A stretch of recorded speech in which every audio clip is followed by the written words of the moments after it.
प्रसंग चल रहा है भगवान के प्रिय सखा अर्जुन भगवान व्यासदेव जी द्वारा प्राप्त प्रतिस्मृति विद्या के प्रभाव से युक्त होकर कैलाशपति भगवान महादेव जी की आराधना करके पाशुपतास्त्र प्राप्त किया, जो अत्यंत दुर्लभ है।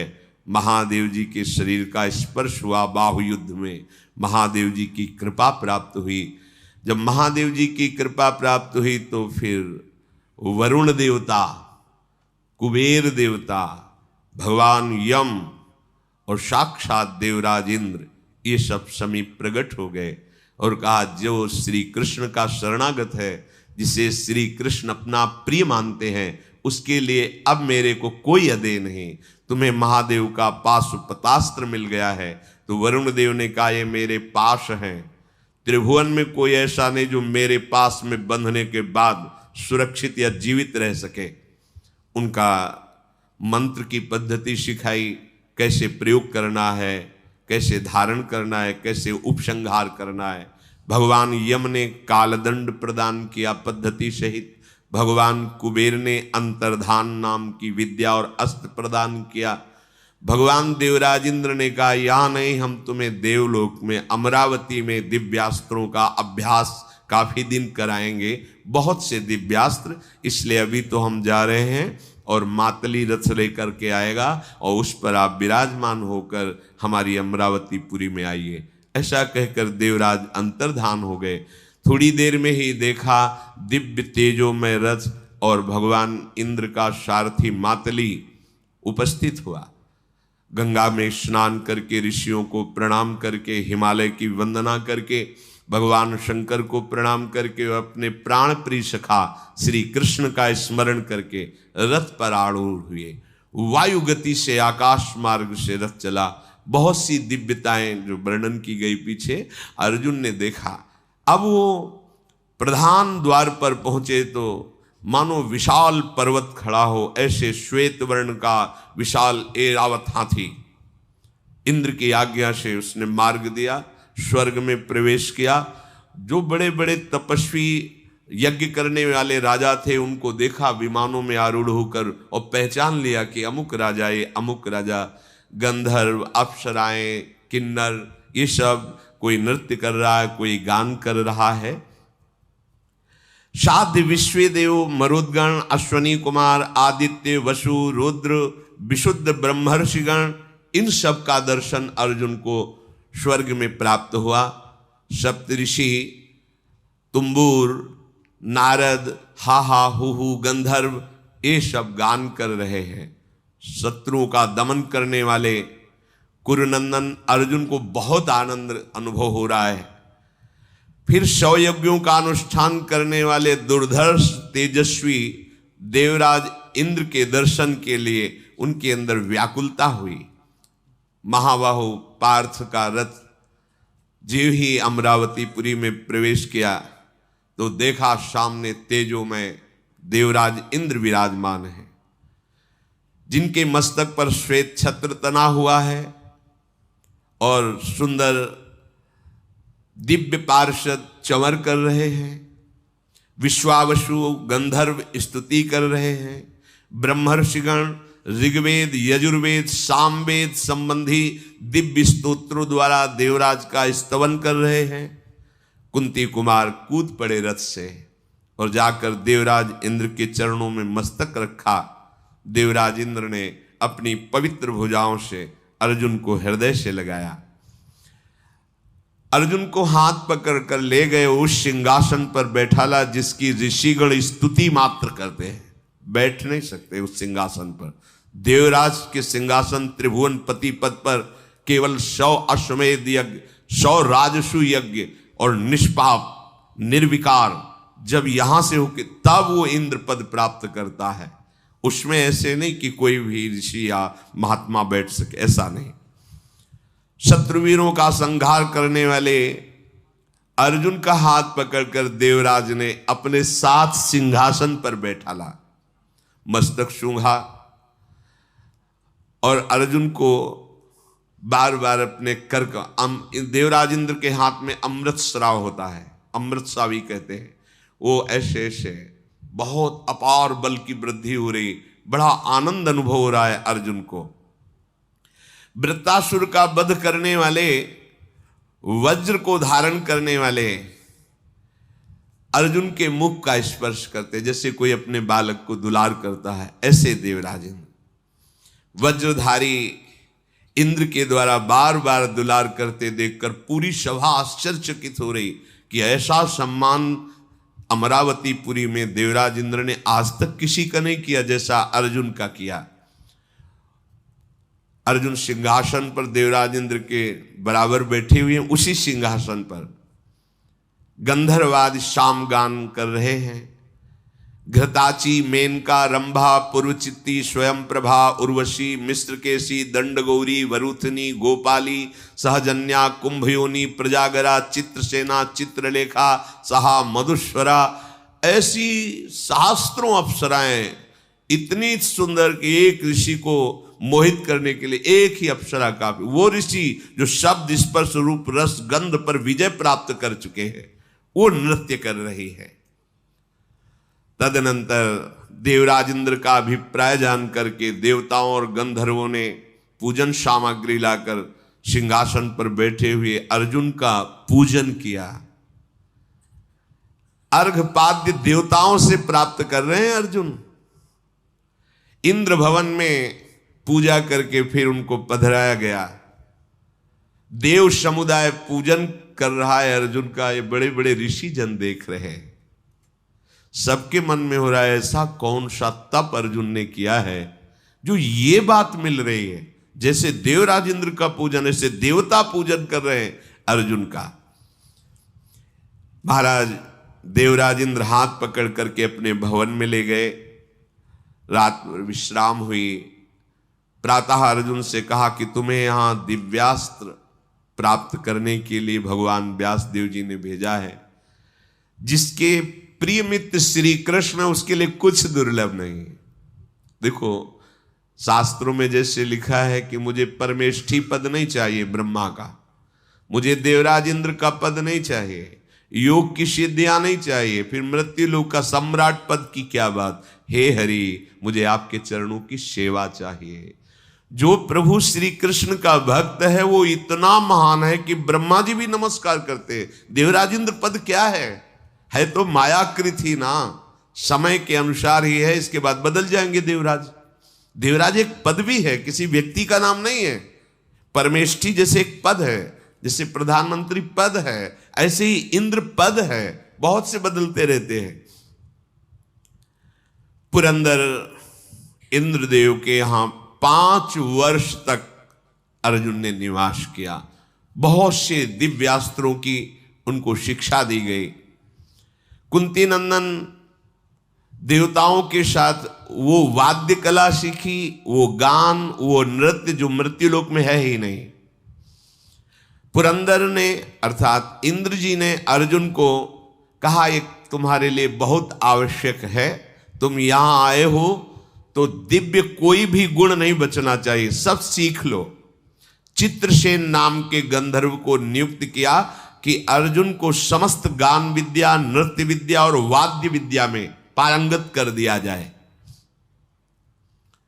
अर्जुन ऐसे सुख में रहते हुए भी जब दुशासन का वो रूप सामने आता है कि द्रौपदी रो रही और सभा में उसके वस्त्र खींचे तो जल जाते हैं। जब कर्ण के वो वचन याद आते हैं कि बैठा लो इसको निर्वस्त्र करके दुर्योधन की जंघा पे, तो स्वर्ग में भी उनको अशांति प्रकट हो जाती है कि कितनी जल्दी जाऊं और इन दुष्टों का विनाश करो। नित्य शिक्षा ग्रहण करके फिर संध्या काल में सिंहासन पर बैठ करके नृत्य गान वाद्य आदि जो गंधर्वगण करते हैं वो देखते थे अर्जुन। एक दिन अर्जुन सभा में बैठे हुए थे तो देखा कि उर्वशी बार बार अर्जुन की तरफ देख रही है।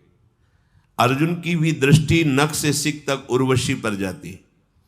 बार बार उर्वशी, देवराज इंद्र पार्श्व में ही बैठे थे, देखा अर्जुन की दृष्टि और उर्वशी की दृष्टि, बड़े प्रसन्न हुए।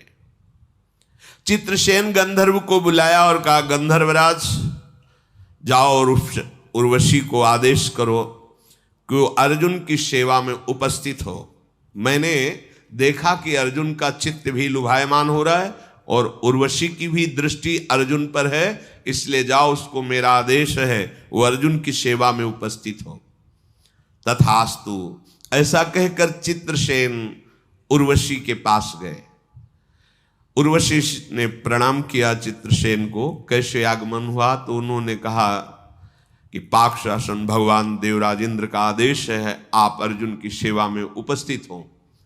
उर्वशी बहुत आनंदित हुई क्योंकि वो अर्जुन के दर्शन से ही लुभायमान हो गई थी। कैसे हैं अर्जुन?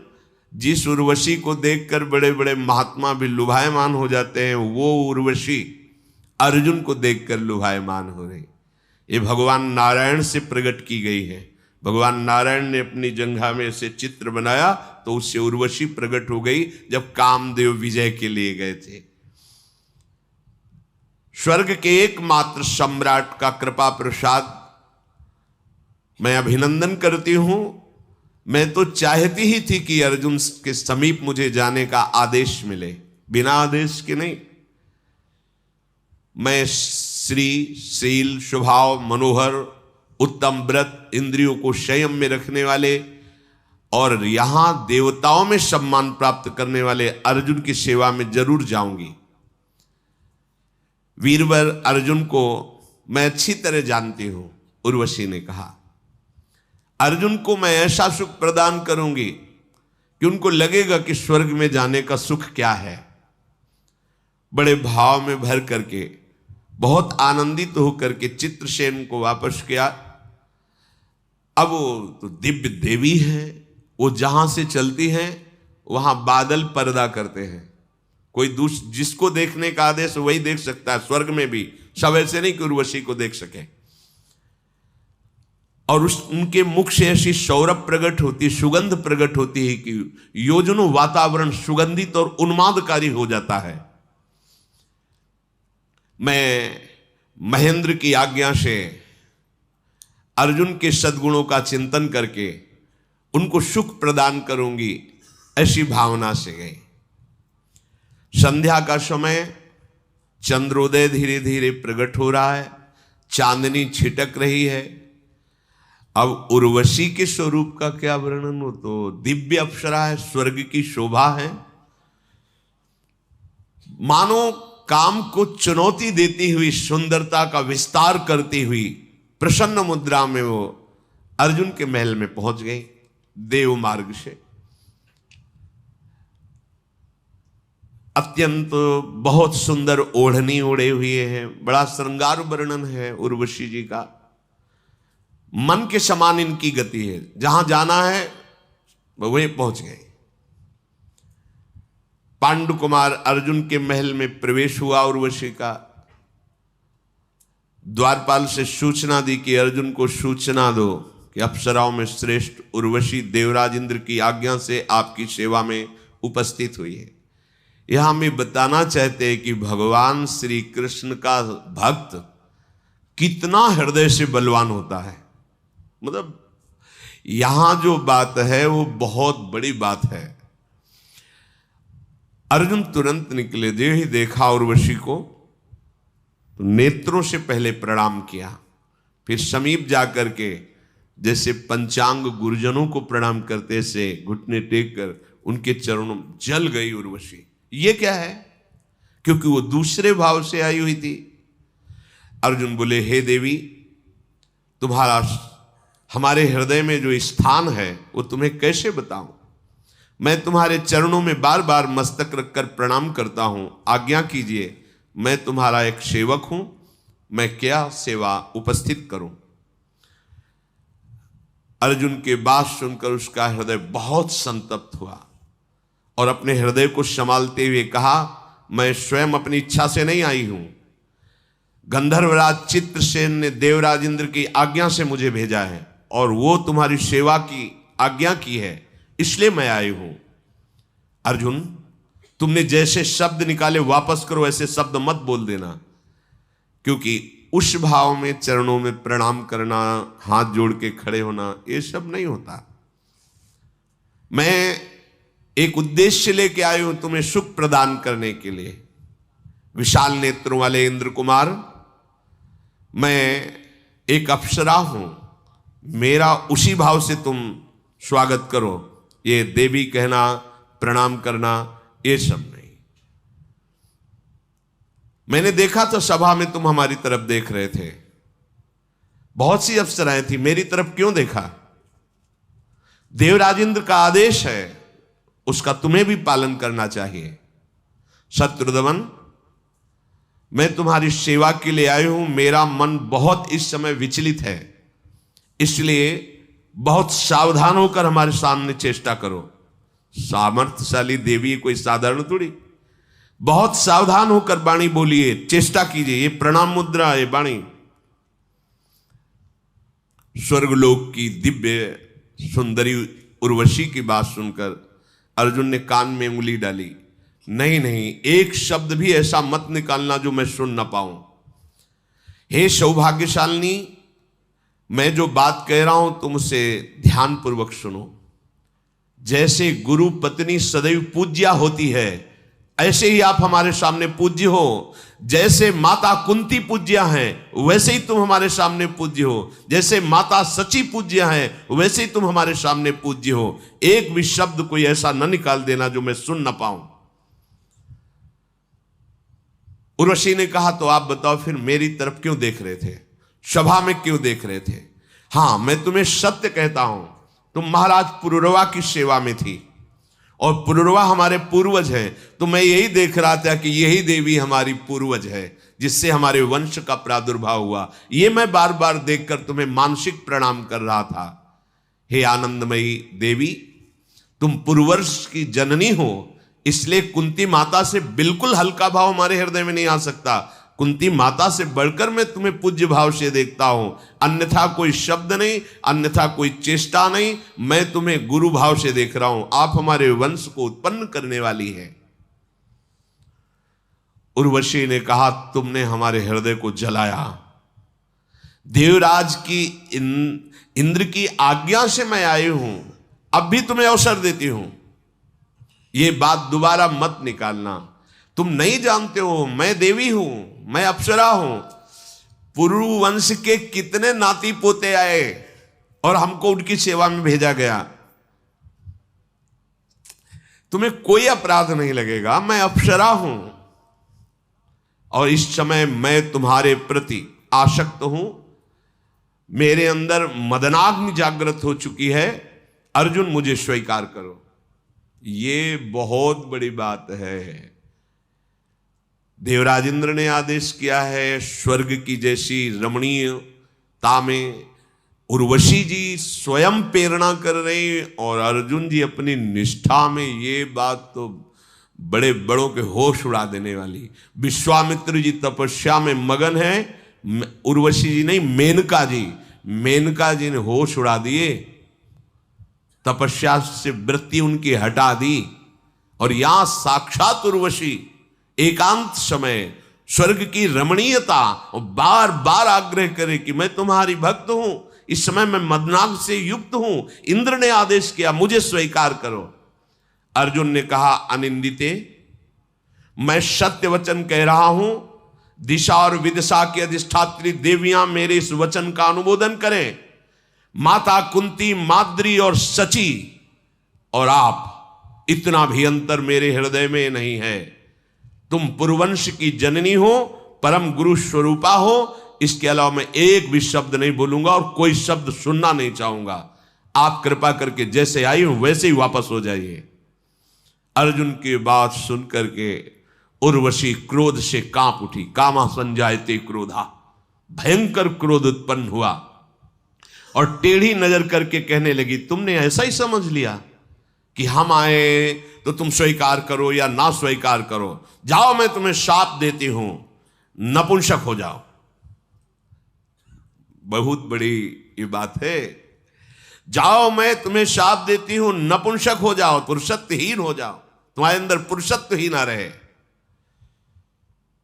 अर्जुन वैसे ही प्रणाम की मुद्रा में खड़े हैं और अंतर्धान होकर चली गई। चित्रसेन के समीप गई और जाकर पूरी बात बता दी। अब तो अर्जुन बहुत उदास हो गए। पुरुषत्वहीन भला महाभारत कैसे कर सकता है, महान युद्ध कैसे कर सकता है, इतने दिव्यास्त्र प्राप्त किए और उसने शाप दे दिया पुरुषत्वहीन हो जाओ, मेरा सारा का सारा प्रयत्न व्यर्थ हो गया। अर्जुन मन में बहुत उदास है कि अब क्या हो सकता है, जब पुरुषत्व ही नहीं तो कैसे हो सकता है। चित्रसेन जाकर के सारी घटना देवराज इंद्र को बताई। इंद्र ने तत्काल अर्जुन को बुलाया और कहा बहुत अच्छा हुआ, पहले तो हम तुम्हें धन्यवाद देते हैं कि कोई उर्वशी के आकर्षण से बच जाए, आश्चर्य है, यही श्री कृष्ण प्रताप है। अहो भाग्य तात, तुम उर्वशी के आकर्षण से बच गए, सत्पुरुषों के तुम शिरोमणि हो, आज मैं ऐसा घोषित करता हूं। अर्जुन से कहा तुम सत्पुरुषों में शिरोमणि हो, तुमको पाकर के कुंती आज पुत्र कहलाने वाली मां बन गई, वास्तविक मां बन गई, स्वर्ग पर तुमने विजय प्राप्त कर ली। महाबाहो, तुमने अपने धैर्य से ऋषियों को परास्त कर दिया। मानद, उर्वशी ने जो तुम्हें शाप दिया है उसे मैं सीमा में बांध देता हूं। शाप तो लागू होगा, व्यर्थ तो नहीं जाएगा, पर 1 वर्ष तक जो तुम्हारा अज्ञातवास का समय दिया गया है, 12 वर्ष वनवास, 1 वर्ष अज्ञात, तो 1 वर्ष तक तुम्हारे अंदर उर्वशी का शाप लागू रहेगा, इसके बाद खत्म हो जाएगा, तो तुम्हारे काम आ जाएगा। तुम जैसे महावीर, छुपने के लिए तुम्हें कोई परेशानी नहीं पड़ेगी, ये शाप तुम्हारे लिए वरदान का काम करेगा। ये कई बार कहा है कि यदि तुम भगवान के चरणों का आश्रय लिए हो तो तलवार तुम्हारे गले तक आएगी और आकर वो हार बन जाएगी, गला काट नहीं पाएगी। देखा, शाप क्या हुआ, वरदान का स्वरूप बन गया कि अज्ञातवास में छुपने के लिए बहुत बढ़िया अवसर हो गया। इंद्र के ऐसा कहने पर अर्जुन को भारी प्रसन्नता हुई कि उद्देश्य की पूर्ति हुई। फिर तो जो शाप जनित उन्हें शोक और चिंता हुई थी वो मिट गया।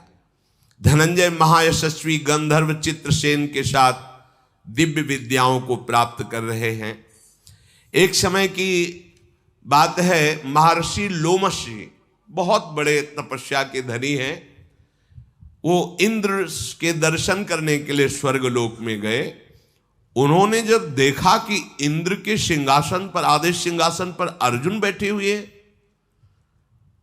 महर्षियों से पूजित देवराज इंद्र का सिंहासन, उस पे एक नरलोक का मनुष्य अर्जुन बैठे हुए, और शरीर भी तो वही है। स्वर्ग में सशरीर जाना बहुत मुश्किल है, शरीर यहीं छूटता है, फिर वो दिव्य देह से जाता है। जैसे नरक में है ना, यातना देह प्राप्त होता है, ऐसे स्वर्ग में देव देह प्राप्त होता है। भगवान के धाम में प्रवेश करने पर भगवत देह प्राप्त होता है, निकुंज में प्रवेश करने पर सहचरी देह की प्राप्ति होती है जो चिदानंदमय है। महर्षि के हृदय में बड़ा संशय प्रकट हुआ कि देवराज इंद्र के पद में, सिंहासन में अर्जुन कैसे। लोमस जी ने कहा कि महाराज पाकशासन इंद्र, मैं आपसे प्रश्न करता हूं कि इनका क्षत्रिय कुल में जन्म हुआ है और सब ब्रह्म ऋषि आपके नीचे आज सिंहासनों पर बैठते हैं और ये क्षत्रिय राजकुमार हैं सिंहासन पर बैठे हैं। क्या तप है इनका इस कोटि का कि आप अपने आदेश सिंहासन पर विराजमान किए हैं? क्या पुण्य कर्म है इनका? इन्होंने कौन सा ऐसा तप किया है कि सब ब्रह्म ऋषियों के पूज्य सिंहासन पर बैठे हुए हैं? मेरे मन में इस संशय है कि जहां वायु और अग्नि, बड़े बड़े देवता जिस सिंहासन की वंदना करते हैं, उस पर अर्जुन विराजमान है। लोमश मुनि के प्रश्न को वृत्तहंता सचिपति देवराज इंद्र ने हंसते हुए कहा, ब्रह्मर्षि, आपके मन में जो प्रश्न उठा है उसका समाधान यह है कि आप जिनको देख रहे हैं ये भगवान श्री कृष्ण के नित्य सखा हैं। यही नर नारायण रूप में अवतरित हुए, और आपको पता है नर नारायण ने जो तपस्या की, आज तक कोई ब्रह्म ऋषि ऐसी तपस्या नहीं की। ये केवल मरण धर्मा मनुष्य ही नहीं है, ये प्रभु श्री कृष्ण के मित्र हैं। ये बात द्वारिकाधीश के सिंहासन की चरण रखने की चौकी, जिसमें सिंहासन की नीचे, उसे ब्रह्मा और शंकर भी वंदना करते हैं। और भगवान सुदामा जी को अपने हाथ से उस सिंहासन पर बैठाल कर और उस चरण रखने की चौकी में थाल रख करके चरणोदक उतारते हैं। जिस रुक्मिणी के पलंग पर भगवान विराजमान होते हैं, केवल भगवान, और उसकी परिक्रमा करते हैं, ब्रह्मा शंकर सनकादि प्रणाम करते हैं, उस पर श्री सुदामा जी को शयन करा। अत्यंत करुणा वरुणालय भगवान की मित्रता स्वीकार करने का ये फल। ये तो देवराज इंद्र का सिंहासन है, वो तो द्वारिकाधीश अखिल कोटि ब्रह्मांड नायक परात्परीश भगवान श्री कृष्ण का है। उस पे सुदामा फटे पुराले कपड़े, पैरों में बिवाई, त्वचा झुर्रियां पड़ गई हैं, खान पान की कोई व्यवस्था नहीं। सब पार्षद देख के आश्चर्यचकित होते हैं। अरे अगर ब्रह्मा भी आते हैं यहां तो समय उनको लगता है, ड्योढ़ी पे खड़े रहते हैं, भगवान समय से मिलते हैं। लेकिन सुदामा जी को दौड़ पड़े, अशुभ प्रवाह करते हुए गले लगे, लेकर के गए अपने आसन पर बैठाला, चरण पखारे भगवान ने। अगर आप श्री कृष्ण को अपना मित्र मान लें, सब समस्याओं का समाधान हो जाए। आप दुनिया को मित्र मान रहे हो, छल कपट युक्त है, स्वार्थ खत्म हुआ तो वही मित्र तुम्हारी हत्या कर देगा, वही मित्र तुम्हें ठग लेगा, वही मित्र तुमसे बात नहीं करेगा। लेकिन हमारे प्यारे प्रभु ऐसे हैं कि सैकड़ों अपराध कर दो और घूम के देखोगे तो वैसे ही बांह फैलाए, वैसे ही खड़े, आजा, मैंने तो छोड़ा नहीं, तू ही तो छोड़ के गया, लौटा, मेरे समीप आजा। एक बार भगवान जिसे स्वीकार कर लेते हैं कभी जीवन में नहीं छोड़ते। जन अवगुण प्रभु मान न काऊ, दीन बंधु अति मृदुल स्वभाव। अब भी समझ में ना आए, ये मायाकृत है। देखो ये सब लोक की बात सुनो, तुम्हें लग रहा है कोई स्वर्ग लोक है, कोई है ना, सब ऐसी भगवान है, पर मायाकृत बुद्धि होने के कारण हमें लगता है प्रगट में बलशाली मित्र हो तो हाथ मिलाना अच्छा। लेकिन वो जिनके बल से बलवान है वो भी तो मृत्यु से भयभीत है। जो मृत्यु को भी शासन में लेते हैं, काल भी जिनके शासन में रहता है, वो श्री कृष्ण हर समय तुम्हारे पास हैं। ऐसे श्री कृष्ण को मित्र बनाने में क्या जाता है, कोई शर्त नहीं है, बस केवल उनकी मांग यही, अनन्य चिंतयन्तो माम, केवल मेरे हो जाओ। वो भी तुम्हारे सुख के लिए कह रहे हैं, क्योंकि जिसको स्वीकार करोगे दुख ही देगा तुम्हें।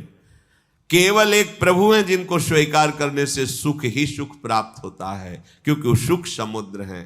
मान जाओ हमारी बात, प्रार्थना मान लो। सबको चाहिए कोई ऐसा प्यार करने वाला जो केवल मेरे को प्यार करे, ऐसा कोई त्रिभुवन में नहीं। अगर कोई तुमसे प्यार करता है तो अपने लिए प्यार करता है, तुम्हारे लिए नहीं। देख लेना, देख लेना, जिस दिन तुम उसके लायक नहीं रहोगे फिर प्यार करके दिखावे कोई तो पता चले। नहीं नहीं, जिस दिन तुम्हारा शरीर उसके योग्य नहीं रहेगा, जिस दिन जिस स्वार्थ की पूर्ति के लिए तुमसे हाथ मिलाया था वो स्वार्थ नहीं रहेगा, उस दिन वो गली में नहीं आएगा जिसमें तुम रहते हो। ये संसार का स्वरूप है। और जिस दिन कोई तुम्हें साथ नहीं देगा उस दिन ये प्यारा मित्र तुम्हारे सामने खड़ा मिलेगा। ये श्री कृष्ण हर समय तुम्हें दिखाई देगा कि वो फिर आप कैसे उन्मत्त होगे। अस्त्र में ताकत ही नहीं है कि वो तुम्हें छेद सके, जिसके मित्र श्री कृष्ण है। औषधि जो तुम्हें ठीक करती है वो इन्हीं के बल से ठीक करती है। जो कुछ भी हो रहा है सब बलों के बलवताम भगवान श्री कृष्ण है। इनको प्यार करने के लिए क्या तुम्हें चाहिए? ये अगरबत्ती धूप बत्ती तो हमारी भावनाएं हैं, इनको केवल तुम्हारा प्यार चाहिए, हृदय चाहिए। हे कृष्ण मैं आपका, इससे बड़ी कोई भेंट नहीं है, इससे बड़ी कोई पूजा नहीं, इससे बड़ा कोई योग नहीं है। आप मेरे हो, आप मेरे हो, मस्त हो जाओगे। आपको कैसे, बस वही बार बार समझ में नहीं आ रही आपके। अरे यहां का कोई बड़ा अधिकारी हाथ ऐसे मिला दे और अपना फोन नंबर दे दे, आप जानते हो ऐसे भले हड्डी हड्डी हो पर छाती तान के चलोगे। क्या अमुक पदाधिकारी, अनंत कोटि ब्रह्मांडों का, ईश्वरों का भी ईश्वर श्री कृष्ण। ये जो कृष्ण नाम है ना, ये फोन नंबर है।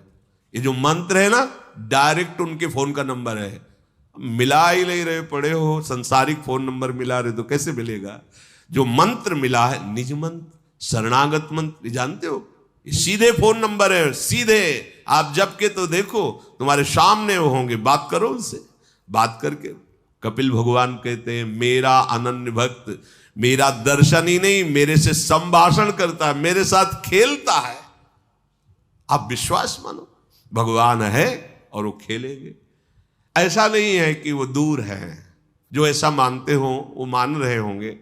हर पल हर क्षण, बस इतना ही कह रहे, हर पल हर क्षण प्यार ही प्यार, दुलार ही दुलार। तभी हम कहते मान लो, तुम मानने से बात बन जाएगी, तुम जान जाओगे, तुम देख लोगे, तुम्हारे पास है। प्रतिपल प्रियाजू की कृपा का प्रवाह बह रहा है, प्रवाह बह रहा है। ये बहुत तुच्छ चीज है ये शरीर, ये भोग सामग्री, बहुत घटिया बात है जिसमें हम फंसे हुए ना। बहुत घटिया लगेगा जब तुम थोड़ा ऊंचाई पर बढ़ोगे। एक प्राण करोड़ों प्राण न्यौछावर करना, ऐसे लगेगा ये। अरे संसारिक प्यार में लोग प्राण में न्यौछावर कर देते, फिर प्रियालाल के प्यार में ये पार्थिव प्राणों की क्या बात है। इनको स्वीकार कर।